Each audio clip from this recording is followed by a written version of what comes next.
Buenos días.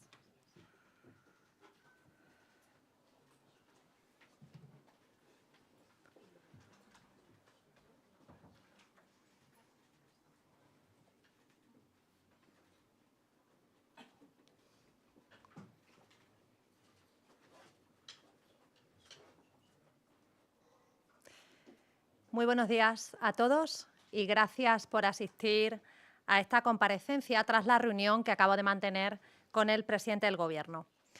Después de 1 año y 3 meses como presidenta de Extremadura, he podido sentarme por primera vez con Pedro Sánchez para abordar los asuntos que preocupan a los extremeños, asuntos que exigen la atención y el compromiso del Gobierno de la Nación. 466 días de espera para un primer encuentro con el jefe del Ejecutivo muestra cierta falta de interés.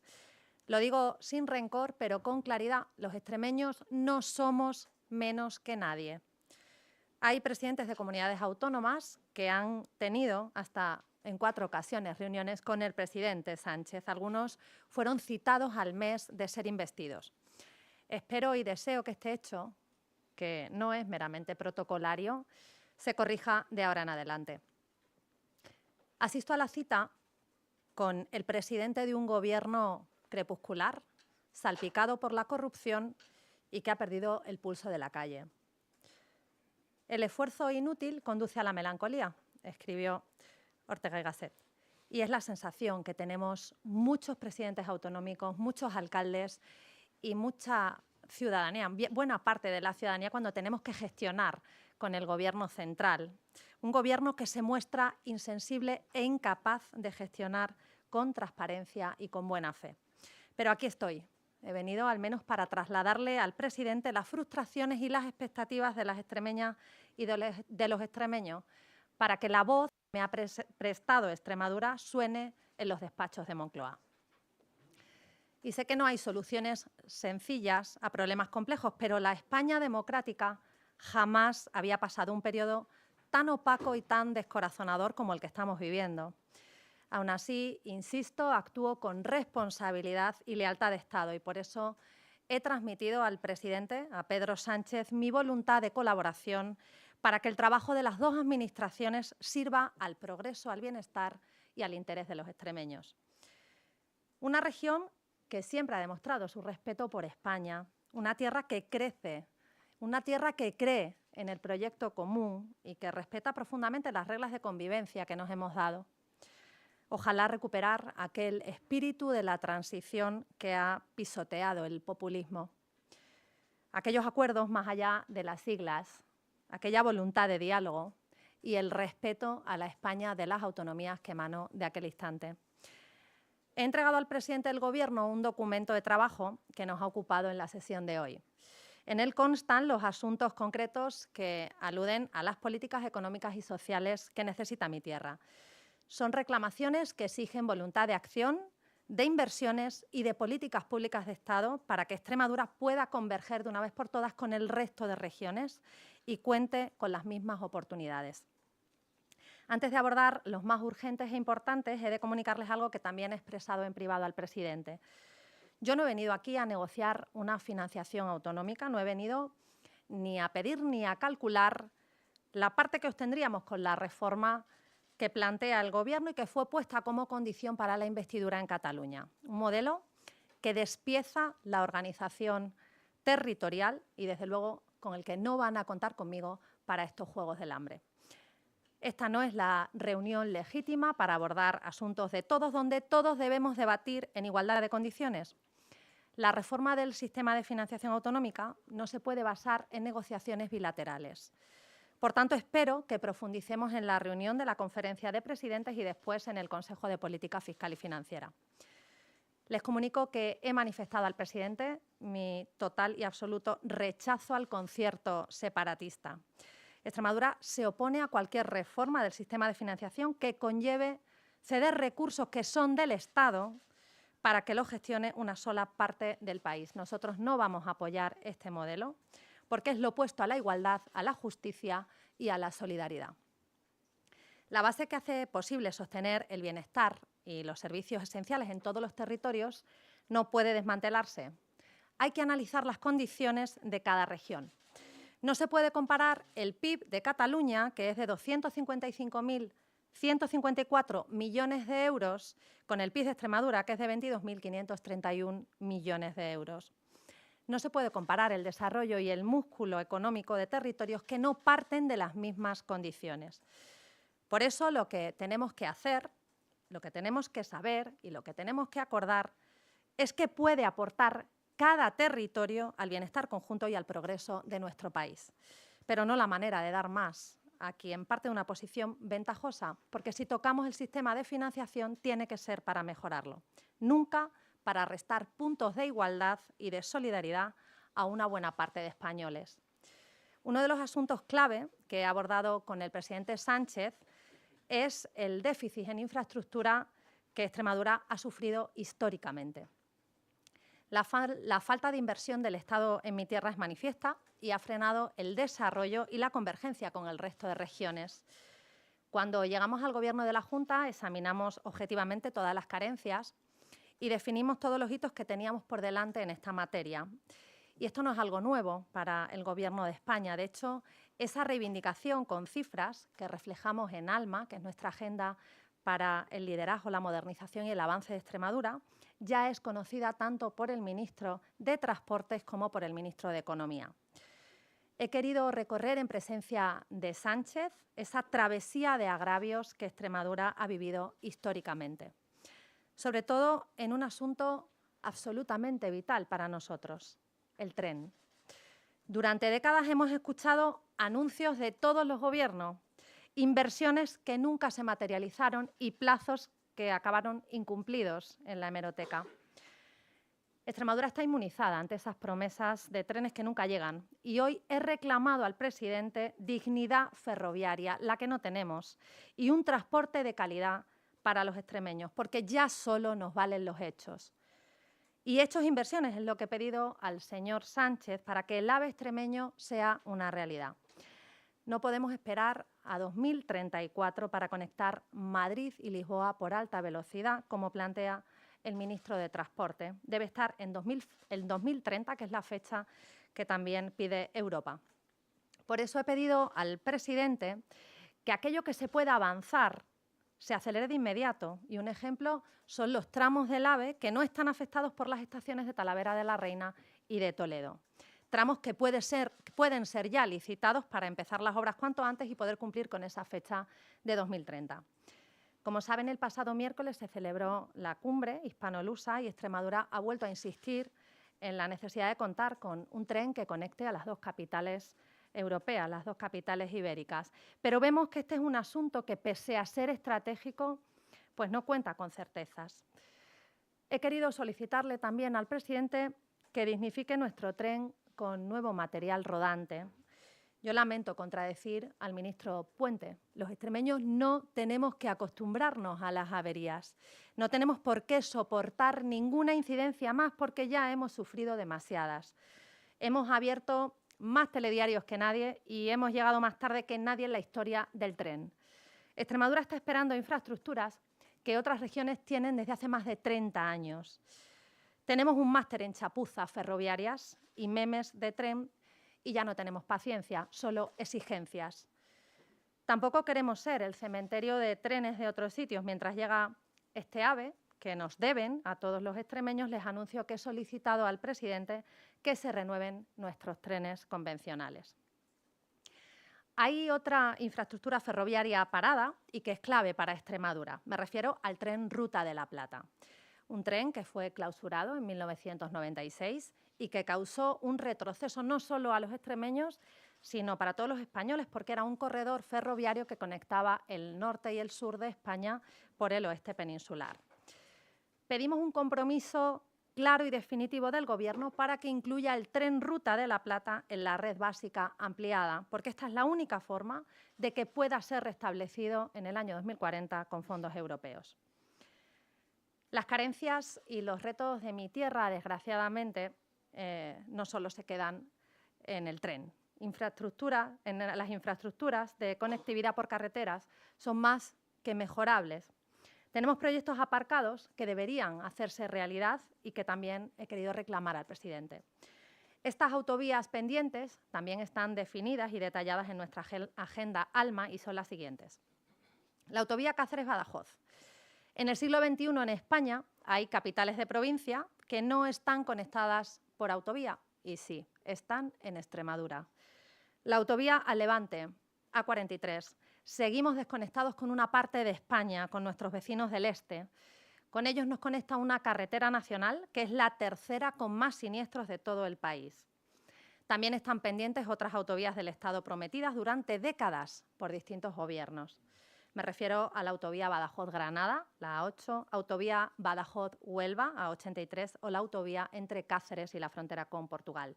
He pedido al presidente que invierta en estas vías de alta capacidad y que tenga en cuenta que el objetivo debería ser común. Extremadura merece ser una región más competitiva y estas son inversiones que van a tener un retorno inimaginable en lo económico, pero es que además van a salvar muchas vidas. Quiero hablarles ahora de soberanía energética y de suficiencia alimentaria. Son dos retos para toda España, pero donde Extremadura es decisiva. Somos una pieza estratégica para alcanzar esa autosuficiencia si el Gobierno lo quiere, y debería querer, pero vemos que falta sentido de la realidad y, sobre todo, voluntad política. La guerra de Ucrania nos puso frente al espejo, nos recordó que el bienestar tiene un precio, que la energía y los alimentos pueden pasar de bienes de primera necesidad a convertirse en artículos de lujo. La energía nuclear es una fuente imprescindible para la sostenibilidad medioambiental y la soberanía energética de España y de Europa. La Unión Europea afronta un serio debate sobre el abastecimiento eléctrico. 13 de los 27 Estados miembros tienen centrales nucleares que producen el 26% del total de la electricidad consumida y ya es considerada energía verde. En este contexto, cerrar la central nuclear de Almaraz es un absoluto error. Sería sumir al norte de Extremadura en la oscuridad, en la despoblación y en la pobreza, y de paso poner en riesgo la soberanía energética de nuestro país. Les anuncio que le he pedido al presidente del Gobierno que revoque la decisión de cierre de la central y que se pueda alargar al máximo su vida útil. La ministra Ribera aplicó todo su sectarismo contra Extremadura para ponerse la medalla de falso ecologismo. Ahora hemos visto cómo en Bruselas defiende la energía nuclear con un alineamiento absoluto a nuestro posicionamiento y parece que es una conversión casi milagrosa. La señora Ribera ha sido desenmascarada porque ni le importaba la soberanía energética del país ni le importaban los 2.000 trabajadores que viven de Almaraz.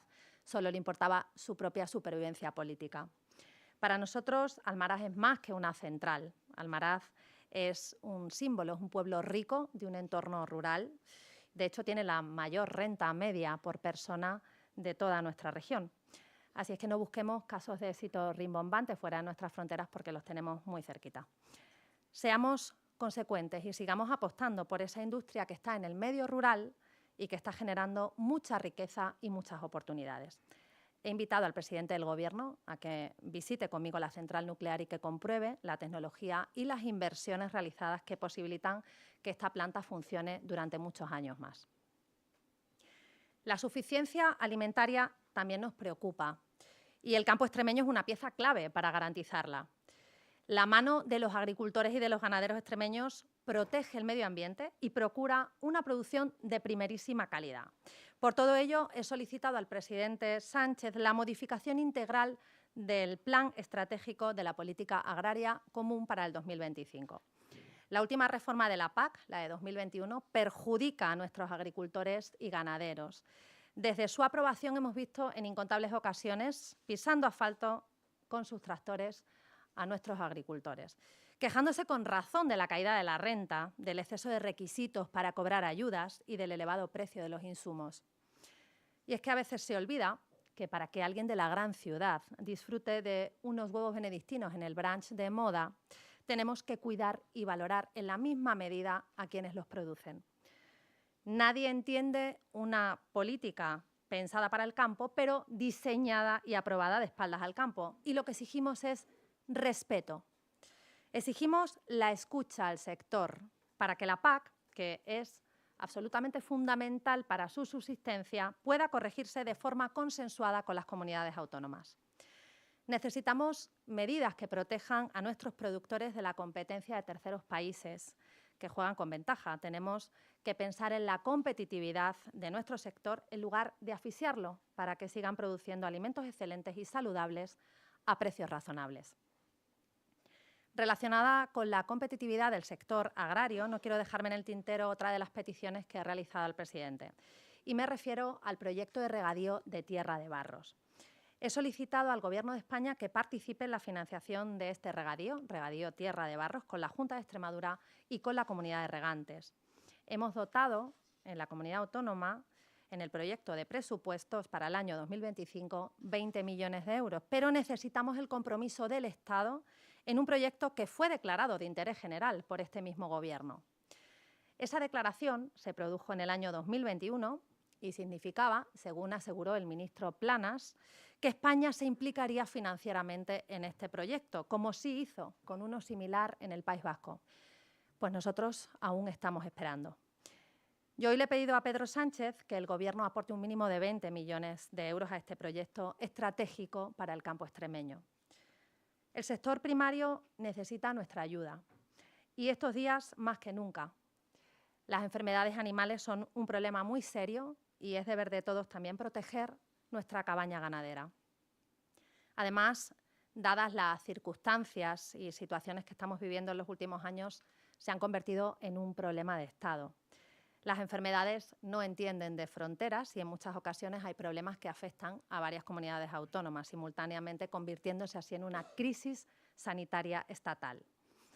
El Gobierno central debe contribuir a su gestión y a la financiación de medidas para combatirlas. De este modo, he solicitado al presidente que impulse una gestión coordinada para poder abordar estas situaciones. Están apareciendo nuevos serotipos de lengua azul en varias regiones y apremia una estrategia nacional para ejecutar las medidas que sean necesarias. Por otro lado, en materia de desarrollo económico e industrial, he trasladado al jefe del Ejecutivo algunas necesidades estratégicas para consolidar la senda del cambio y del progreso económico que ya está experimentando nuestra región. Y es que en el año y 3 meses que llevamos al frente del Gobierno en la Junta, Extremadura ha reflejado una mejora socioeconómica evidente. Hemos alcanzado la cifra más alta de exportaciones de la historia. Estamos registrando cifras récord de empleo, con más afiliados y con menos desempleados que nunca en nuestra historia. Y por darles algún dato más, somos la región que más ha aumentado su competitividad fiscal en el año 2024 y doblamos a la media de España en la estadística de confianza empresarial. Son buenos números, pero ni quiero ni voy a conformarme con ellos. Extremadura lo que no puede es hacerlo todo a pulmón. No podemos contar solo con la apuesta y con los fondos de nuestro Gobierno, del Gobierno regional, para hacer despegar nuestra tierra. Y más cuando es un hecho que históricamente nuestra tierra ha sido castigada. Somos perjudicados en la recepción de inversiones e infraestructuras para el despegue industrial. En enero pedimos al Gobierno que mejorase la planificación eléctrica, no solo para volcar la energía producida, sino para poder fijar en nuestro territorio industria electrointensiva que genera riqueza y que genera empleo. Les recuerdo que Extremadura produce 5 veces más energía de la que consume y otros territorios se desarrollan gracias a la energía producida en Extremadura. ¿Vamos a seguir siendo solidarios? Por supuesto, pero necesitamos también que se atiendan nuestras peticiones. Les anuncio que he solicitado al presidente la mejora inmediata de la red de transporte de energía eléctrica. Sabemos que el Gobierno trabaja ya con la programación de las inversiones en la red para el 2025-2000, los logísticos de nuestra región y garantizar el suministro en áreas rurales que se encuentran con algunos problemas. En resumen, yo creo que con poco podemos hacer mucho, pero necesitamos gestos, necesitamos medidas y necesitamos actuaciones por parte del Gobierno. Hoy me gustaría recordar aquí en Moncloa que hay mucha más vida más allá de la M30, porque España también son sus pueblos. Y porque no va a haber futuro si este país no cuenta con el mundo rural. Ese mundo al que sistemáticamente se ignora, cuando no se castiga con ideologías de despacho, ese al que nunca se le pregunta, pero al que siempre se le exige o se le dice vuelva usted mañana. Yo creo que ya está bien de pisar siempre al que menos tiene, ya está bien de que solo los territorios más ricos puedan contar con la ayuda del Gobierno de España. Ya hemos pagado demasiados peajes, ya hemos aguantado demasiados chistes y ya hemos llevado durante demasiados años la etiqueta de turno.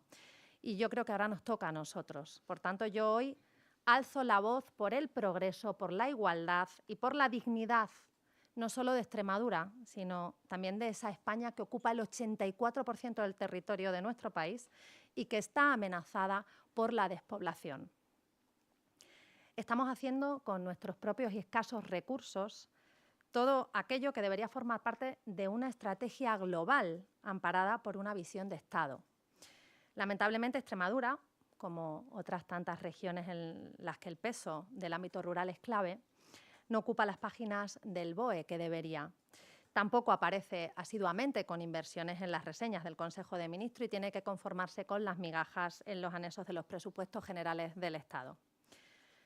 Por ello, además de las cuestiones anteriores, he reclamado al presidente del Gobierno algunas medidas concretas para que el Estado empiece a tener ojos para nuestros pueblos. He solicitado un plan de inversión para la rehabilitación en el mundo rural. Extremadura necesita facilitar la adquisición de vivienda en los entornos rurales y lo estamos haciendo en la medida de lo posible desde la Junta de Extremadura. Estamos estimulando la residencia en zonas rurales mediante la fiscalidad y también con la promoción de vivienda nueva. Pero tenemos una misión más ambiciosa, que es revitalizar los pequeños municipios, que la vida vuelva a brotar en ellos. Y para ello hemos propuesto al Gobierno de España que nos ayude a la hora de rehabilitar, de conservar, de mejorar la accesibilidad y la eficiencia energética de nuestros pueblos. Miren, Extremadura cuenta con casi 400 municipios y en muchos de ellos encontramos un número significativo de viviendas vacías, pero son zonas que hay que preparar y a las que hay que dar servicios, y yo creo que ese es el primer paso fundamental para que las viviendas se transformen en hogares. El objetivo es que nuestros pueblos puedan recobrar vida, manteniendo su esencia y que sean los más atractivos posibles para acoger nuevas familias y también nuevos negocios. Saben que vengo de una tierra trabajadora, que se ha ganado a pulso todo lo que tiene y que siempre ha tendido la mano a quien lo necesita. Esa es nuestra forma de ser y también es nuestra forma de entender la unidad de nuestra nación. Pero Extremadura no está ni para más esperas ni para más agravios. Yo hoy represento aquí al 1.051.901 extremeños que residen en una tierra absolutamente leal a España, que siempre ha defendido los principios de igualdad y solidaridad, pero que hasta la fecha no ha contado para el Gobierno de la nación como merece. Nosotros creemos profundamente en la justicia y en el progreso unido de todos los españoles, con la ley y solo dentro de la ley, sin privilegios y sin trampas. Nosotros estamos cansados de mala literatura, de eufemismos, de confusión y de disfrazar de sensibilidad lo que solo es incapacidad de gestión. Extremadura no puede esperar más, son muchas vidas, son muchos proyectos, muchas ilusiones las que están en juego en mi tierra. Y el Gobierno del Partido Socialista ha demostrado con hechos que existe una España mimada y una España abandonada. Este agravio solamente tiene una solución: un Gobierno que respete a cada región y que vuelva a encauzar nuestra democracia tras este delirio populista que tanto daño está haciendo a nuestro país. Pero vamos a seguir peleando, vamos a seguir exigiendo y gestionando con claridad y con escucha nuestra tierra. Vamos a seguir transformando nuestra región, vamos a seguir como hasta ahora el mandato que nos dieron las urnas, con o sin el apoyo de este Gobierno. Yo hoy he venido aquí a reivindicar el potencial que tiene Extremadura y su derecho a crecer, porque ese es nuestro camino y también es nuestro compromiso para construir más España. Muchas gracias.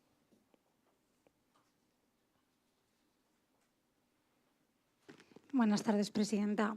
Yo le quería preguntar a usted, ha explicado aquí que o la crítica que ha hecho el presidente del Gobierno del tiempo que ha pasado hasta que la ha recibido, ha dicho 1 año y 3 meses, y un discurso en el que reivindica esa falta de atención histórica para su comunidad. Quería preguntarle en primer lugar si usted se va satisfecha, si usted cree que esta reunión ha servido, si ha visto que el presidente realmente ha entendido las demandas y hasta qué punto le ha servido. Sobre el déficit de infraestructuras, hablando sobre todo del AVE, el caso que todos conocemos, Usted dice que necesitan dignidad ferroviaria y que ya solo vale los hechos. A esa petición de que 2030 debe ser la fecha, que no puede pasar de ahí, quería saber qué le ha dicho el presidente. Si usted se va con la sensación de que eso se va a acelerar, esos tramos de los que hablaba y las cosas que se pueden ir haciendo, licitando, si usted se va hoy con un compromiso de que eso va a ir hacia adelante.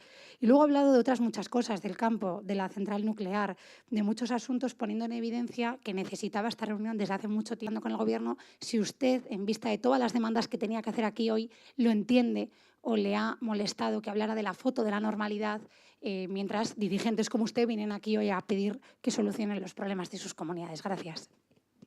Muchas gracias. Espero no olvidarme de nada. He apuntado aquí todo lo que me ha preguntado. Bueno, en primer lugar, yo lo he dicho en la intervención, Extremadura ya no puede esperar más y lo que exigimos son hechos. Hechos. Lo que me he encontrado dentro de la reunión con el presidente han sido buenas palabras, pero no me valen y se lo he transmitido al presidente con total y absoluta lealtad institucional. Nosotros estamos cansados de esperar. Con respecto al tren, de verdad que he perdido la cuenta de las veces que han venido a hacerse fotos con supuestos avances del AVE extremeño. Quiero recordar que se invita a Su Majestad el Rey a inaugurar un AVE fake en Extremadura. El AVE debería estar en 2010 y estamos en 2024 y seguimos exactamente igual. El tren que transporta a los ciudadanos desde mi tierra hasta la capital de nuestro país va a la velocidad de una Vespa y es vergonzoso. La cuenta que llevo a la perfección es la de las veces que se ha cumplido con los compromisos adquiridos, que es 0. Por tanto, como podéis entender, la paciencia de los extremeños tiene un límite y ya se ha agotado. Solo me vale ver la licitación en el BOE de los tramos que faltan para que ese AVE sea una realidad y lo sea cuanto antes. Con respecto a la fecha, hemos visto que hace un par de días se celebró la cumbre hispano-lusa. Es cierto que el presidente Sánchez manifestaba su intención de que estuviera en 2030, pero el primer ministro portugués hablaba del 2034. Yo creo que España tiene que ser muy contundente en la exigencia de que se cumpla la fecha que además está pidiendo Europa, que es 2030, porque, insisto, los extremeños no vamos a esperar más, no podemos esperar más. Con respecto a la presidenta de la Comunidad de Madrid, por supuesto que entiendo lo que ha manifestado la presidenta de Madrid, lo he dicho en alguna ocasión, tiene todo mi apoyo y todo mi cariño, porque lo que vemos es un acoso y derribo a una presidenta de una comunidad a la que desde luego no debe cuestionársele, porque lo ha demostrado con creces, la lealtad institucional y la defensa de los madrileños que hace cada día. Pero también creo y defiendo que mi posición era radicalmente distinta. Insisto, en 1 año y 3 meses que llevo representando a todos los extremeños, no había tenido la oportunidad de despachar con el presidente de la Nación. Le he traído un documento para que lo trabajen en todo el Consejo de Ministros y lo miren con todo el cariño y no sé, y la justicia que merece Extremadura. Yo creo que nos hemos cansado de esperar, pero con razón. No estamos pidiendo solidaridad, pedimos justicia.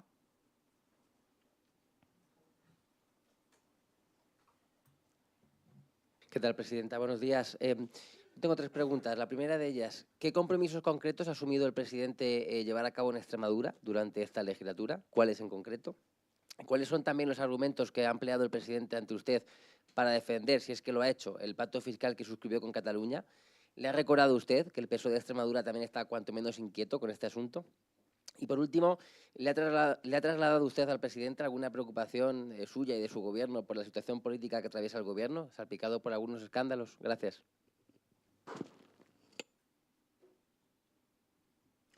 Bueno, compromisos firmes, ninguno, insisto, muy buenas palabras, muy buen trato, una reunión correcta, pero compromisos ninguno. Pero es que aunque los hubiera habido, de verdad, que estamos cansados de ver titulares de compromiso con Extremadura que no llegan jamás. Entonces, cuando esos puntos que he trasladado al presidente después del trabajo que ha realizado el Gobierno regional, se vea que hay algún avance, pues de verdad que saldré a contarlo con alegría.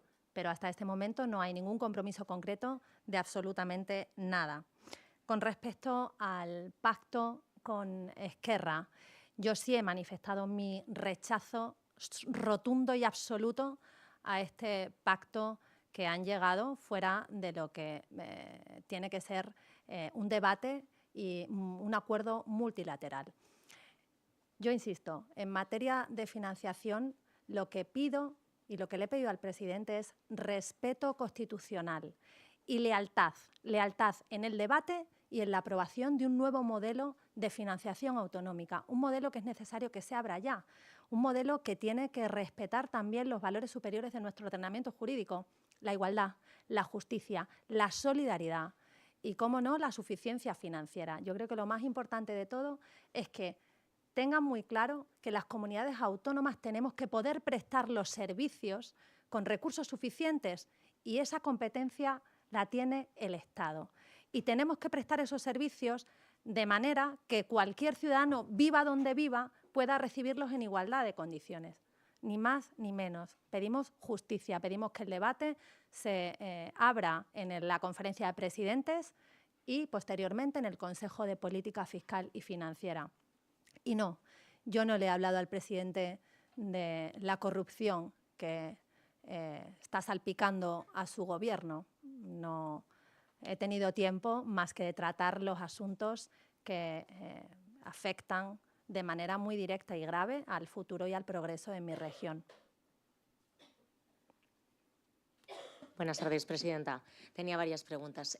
Ha comentado que le ha mostrado al presidente su rechazo frontal a esa financiación singular para Cataluña. Quería saber si en ese punto él le ha concretado si ya tiene una fecha definida para esa celebración de la conferencia de presidentes, si ya lo tiene cerrado.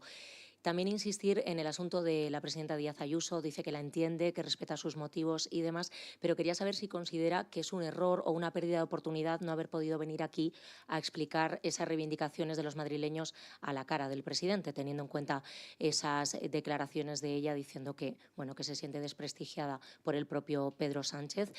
Y también una valoración, si puede ser, sobre esa salida política de Íñigo Errejón. Gracias.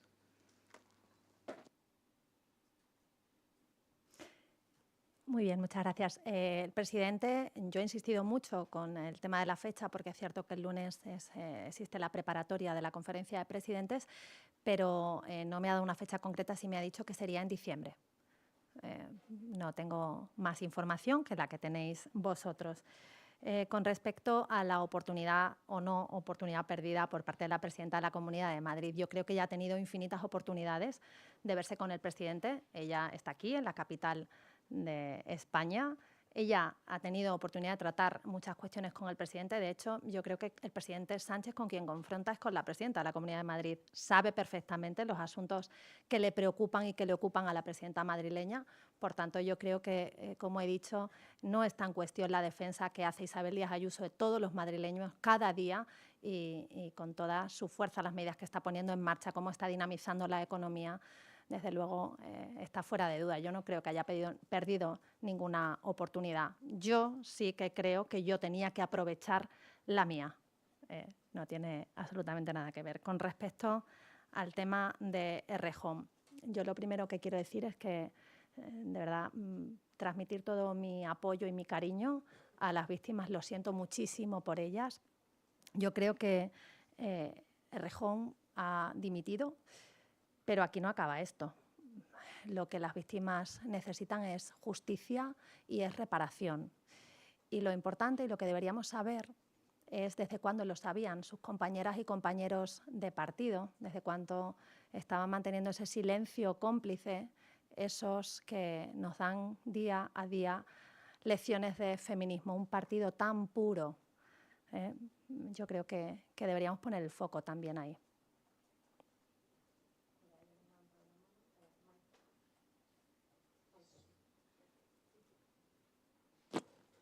Gracias, buenas tardes. En relación a la conferencia de presidentes, me gustaría insistir, no sé si han podido abordar también sobre qué asuntos se va a tratar, dado que el Gobierno insiste en que solo quiere hablar de vivienda. No sé si también han abordado la posibilidad de que se puedan incluir inmigración y también el pacto fiscal en esa reunión. Gracias. Bueno, como digo, el lunes habrá una reunión preparatoria de los consejeros de presidencia con el ministro donde se determinará el orden del día. El presidente no se ha cerrado a tratar ningún asunto y las comunidades autónomas propondremos los temas que entendemos que nos afectan a todas y que habrá que debatir.